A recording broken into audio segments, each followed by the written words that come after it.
အပိုင်း၄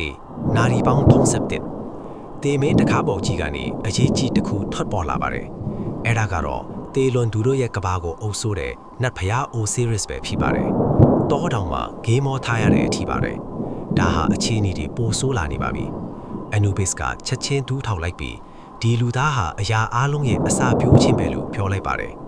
ရုတ်တရက်ပဲတင်ချေထောင်အောက်ကမြေပြင်တွေကအမဲရောင်ပြောင်းသွားပြီးဝိညာဉ်တွေကတင့်ကိုအောက်ကိုဆွဲချကိုကြိုးစားပါတော့တယ်။တော့ကတင့်ကိုအမြန်ဝင်လာပြီးအောက်ကိုမကြားသွားစေနဲ့လို့អော်လိုက်ပါတယ်။အမစ်ကတော့ကိုတိုက်ခိုက်လိုက်တဲ့အခါတော့ကသူ့နဲ့အားကုန်တုံးပြီးပြစ်ပေါက်လိုက်ပြီးမြဲ Osiris ကလက်တစ်ဖက်သေးနဲ့လက်စီးတွေကိုလေထဲမှာတားဆီးထားလိုက်ပါတယ်။ခေါင်းခင်ကြီးကနှချမ်းကွဲသွားပြီးလက်စီးနဲ့တေချင်းတရားတို့ထိုက်တိုက်တွေ့ဆုံနေပါပြီ။မြို့တစ်မျိုးလုံးပြိုကွဲတော့မဲ့အခြေအနေပါပဲ။တော့ကတင့်ကိုလွှဲကြည့်ပြီးတဲဟာအထီးကတော့ချက်ပဲလို့ပြောလိုက်ပါတယ်။တင်ခန္ဓာကိုယ်ကစတင်ပြီးတောက်ပေါ်လာတဲ့အခါ Osiris ကဒီလူသားဟာရွေးချယ်ခံရသူပါလို့တိုးတိုးလေးပြောလိုက်ပါတယ်။တေချင်းတရားရဲ့စွမ်းအားတွေကတင့်စီကိုချက်ချင်းဦးတည်လာပါတော့တယ်။တော့ကမခံယူလိုက်ပါနဲ့လို့အော်ဟစ်လိုက်ပြီးမြဲနောက်ကျသွားခဲ့ပါပြီ။အမဲရောင်စွမ်းအားတွေကတင်ခန္ဓာကိုယ်တွေကလက်စည်းတွေနဲ့ပေါင်းဆက်သွားပြီးပီရာမစ်ကြီးရဲ့အလဲဘုံမှာကြီးမားတဲ့ပေါက်ကွဲမှုကြီးဖြစ်ပေါ်သွားပါတယ်။အလင်းရောင်တွေမိန်သွားတဲ့အခါ